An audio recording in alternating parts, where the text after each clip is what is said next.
is more of a casual TED Talk. Don't let this suit fool you. I'm not that much of a serious person. I like to try to think of it as a conversation between two friends, except I'm the only one that can talk, and there are a lot of different people as one person. But besides that, just think of it one-on-one. So, I want to get you more acquainted with me. I'm Jeremy Berke, sophomore, as previously mentioned. I love theater, I love performing, and one fun fact about me is that I like aliens. Okay, now you know me. Now we're great. So, without any further ado, thank you for coming to my TED Talk. It feels really good to say that. I'm not sure if you can tell, but I'm very excited to be up here. Ecstatic. I love being in front of an audience. It's my passion. I love performing music. I love talking. I love acting. And that's why I was so excited when TED Talk was coming to Bonita Vista. I was so happy. I saw a notification in my Jupyter messages, which is what we use for grading messages.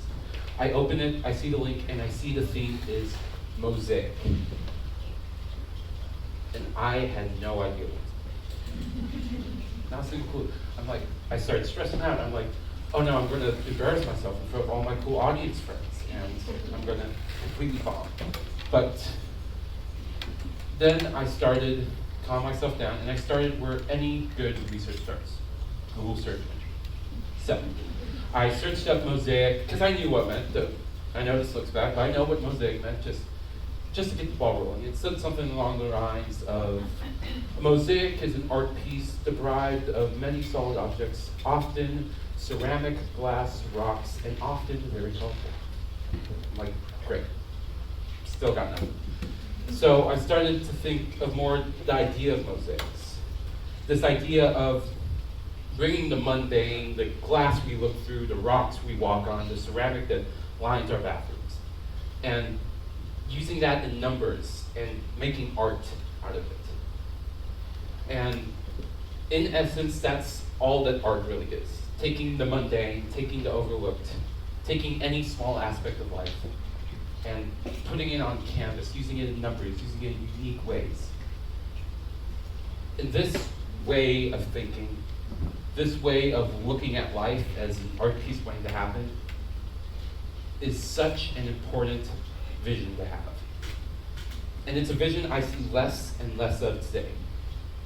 I see less people looking for a way to be creative, less people paying attention to the little things, focusing on these big points, or just not focusing on the world we live in at all.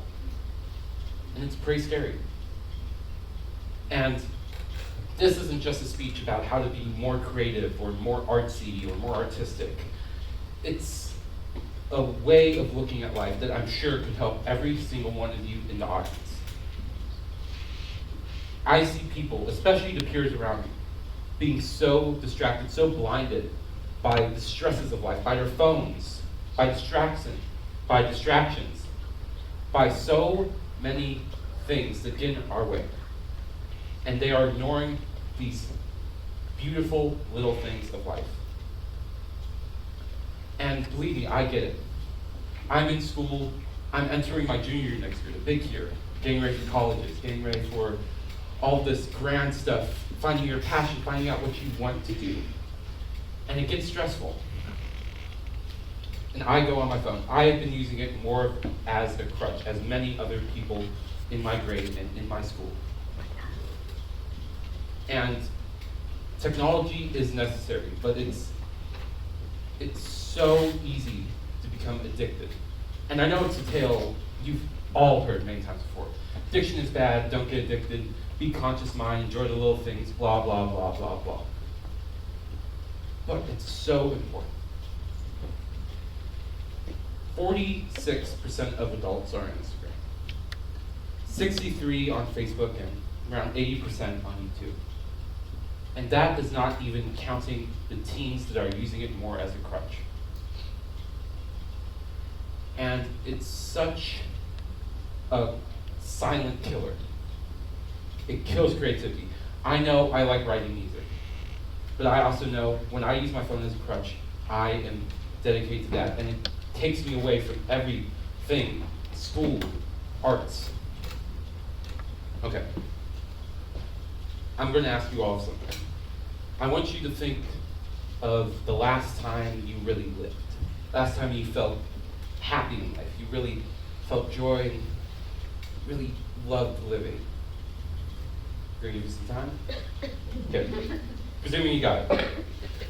So, I would like to bet my prettiest penny that this idea, this moment in your life had no fun.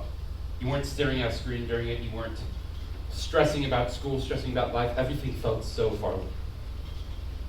I'll give you mine as an example. As you know, I'm in theater class here at BVHS. And I remember my freshman year, last year, I was doing a play, Alice in Wonderland.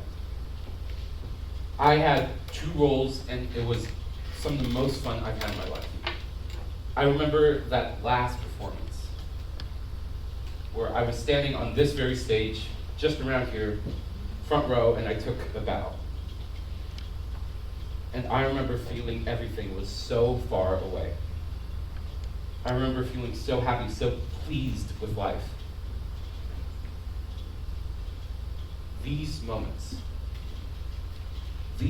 of happiness, these moments of living, these moments that make us human, these moments are what is on your mosaic. Each one of us has a mosaic, and we are slowly building up this beautiful, grand art piece of all the singular moments in our life, big and small.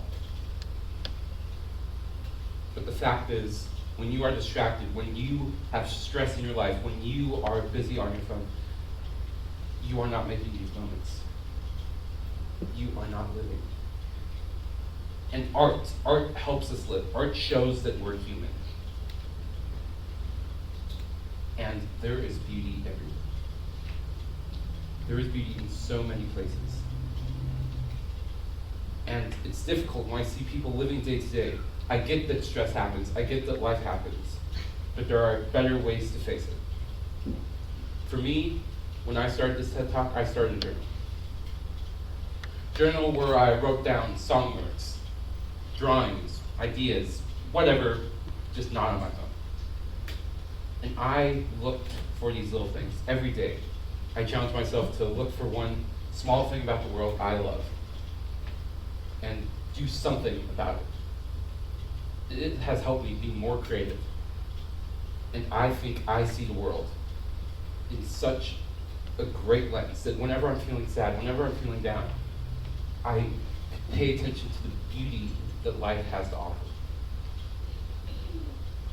I'm going to give you a quote. I actually ironically saw this online, so coming full circle. It is easy to love a flower. It is beautiful to love the weeds that grow all around us. It's such a powerful quote. It's so easy, such a silent killer, paying attention to the big stuff.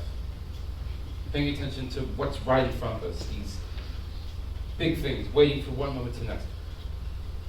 But it is so important to remember that weeds sprout all around us, and to love every imperfection, every tiny mundane detail in life, and not just love it, but make art out of it, make a life out of it. And there is beauty everywhere. Everywhere. It's just your job to go and find it.